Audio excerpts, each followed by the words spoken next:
তব কথামৃতং তপ্ত জীবনং কবিভিরিদিতং কল্পসাপহং শ্রবণমঙ্গলং শ্রীমদততং ভুবি গিনন্তি যে ভুরিদা জানা।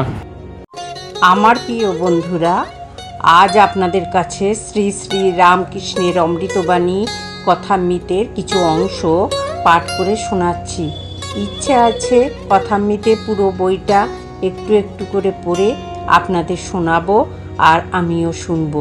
যদি ভালো লাগে তবে একটা লাইক, কমেন্ট ও সাবস্ক্রাইব করে দেবেন।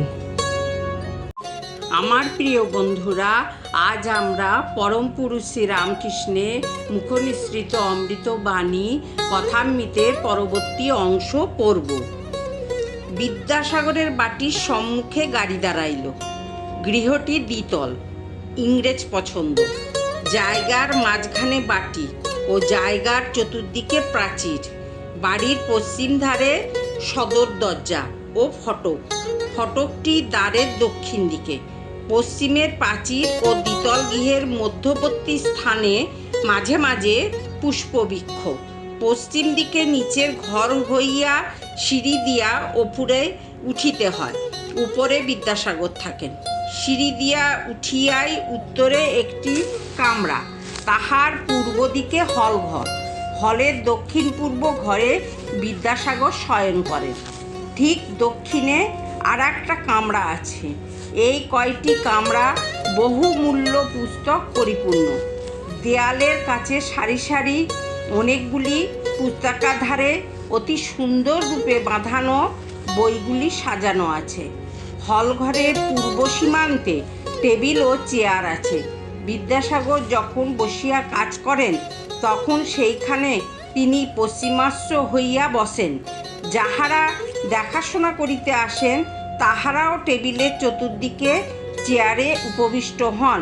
টেবিলের উপর লিখিবার সামগ্রী, কাগজ, কলম, দোয়াত, ব্লটিং, অনেকগুলি চিঠিপত্র, বাঁধানো হিসাবপত্রের খাতা, দু চারখানি বিদ্যাসাগরের পাঠ্যপুস্তক রহিয়াছে দেখিতে পাওয়া যায়। ওই কাষ্টাসনের ঠিক দক্ষিণের কামরাতে খাট বিছানা আছে, সেইখানে ইনি শয়ন করেন। টেবিলের উপর যে পত্রগুলি চাপা রহিয়াছে তাহাতে কি লেখা রহিয়াছে? কোনো বিধবা হয়তো লিখিয়াছে, আমার অপগণ্ড শিশু অনাথ, দেখিবার কেহ নাই, আপনাকে দেখিতে হইবে। কেহ লিখিয়াছে, আপনি খরমাতায় চলিয়া গিয়াছিলেন, তাই আমরা মাসোহারা ঠিক সময়ে পাই নাই, বড় কষ্ট হইয়াছে। কোনো গরিব লিখিয়াছে, আপনার স্কুলে ফ্রি ভর্তি হইয়াছি, কিন্তু আমার বই কিনিবার ক্ষমতা নাই। কেহ লিখিয়াছে, আমার পরিবারবর্গ খেতে পাচ্ছে না, আমাকে একটা চাকরি করিয়া দিতে হইবে। তার স্কুলের কোনো শিক্ষক লিখিয়াছেন, আমার ভগিনী বিধবা হইয়াছে, তাহার সমস্ত ভার আমাকে লইতে হইয়াছে, এ বেতনে আমার চলে না। হয়তো কেহ বিলাত হইতে লিখিয়াছে, আমি এখানে বিপদগ্রস্ত, আপনি দিনের বন্ধু, কিছু টাকা পাঠাইয়া আসন্ন বিপদ হইতে আমাকে রক্ষা করুন। কেহ বা লিখিয়াছে, অমুক তারিখে সালিসির দিন নির্ধারিত, আপনি সেদিন আসিয়া আমাদের বিবাদ মিটাইয়া দেবেন। ঠাকুর গাড়ি হইতে অবতরণ করিলেন।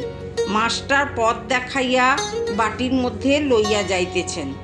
উঠানে ফুলগাছ, তাহার মধ্য দিয়া আসিতে আসিতে ঠাকুর বালকের ন্যায় বোতামে হাত দিয়া মাস্টারকে জিজ্ঞাসা করিতেছেন, জামার বোতাম খোলা রয়েছে, এতে কিছু দোষ হবে না তো?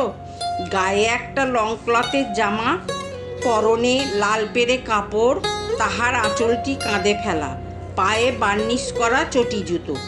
মাস্টার বলিলেন, আপনি ওর জন্য ভাববেন না, আপনার কিছুতে দোষ হবে না, আপনার বোতাম দেবার দরকার নাই। বালককে বুঝাইলে যেমন নিশ্চিন্ত হয়, ঠাকুরও তেমনি নিশ্চিন্ত হইলেন। বন্ধুরা, আজ এই পর্যন্ত। আবার আমরা আগামীকাল পড়ব। আপনারা শুনবেন, কিন্তু আনন্দে মন পরিপূর্ণ হয়ে যাবে। জয় ঠাকুর, জয় মা, জয় স্বামীজি। ওং স্থাপকায় চ ধর্মস্য সর্বধর্মস্বরূপিণে অবতার বরিষ্ঠায় রামকৃষ্ণায় তে নমঃ। ওং জননীং শারদাং দেবী রামকৃষ্ণ জগদ্গুরুং পাদপদ্মে তয়োশ্রিতাং প্রণমামি মুহুর্মুহুঃ।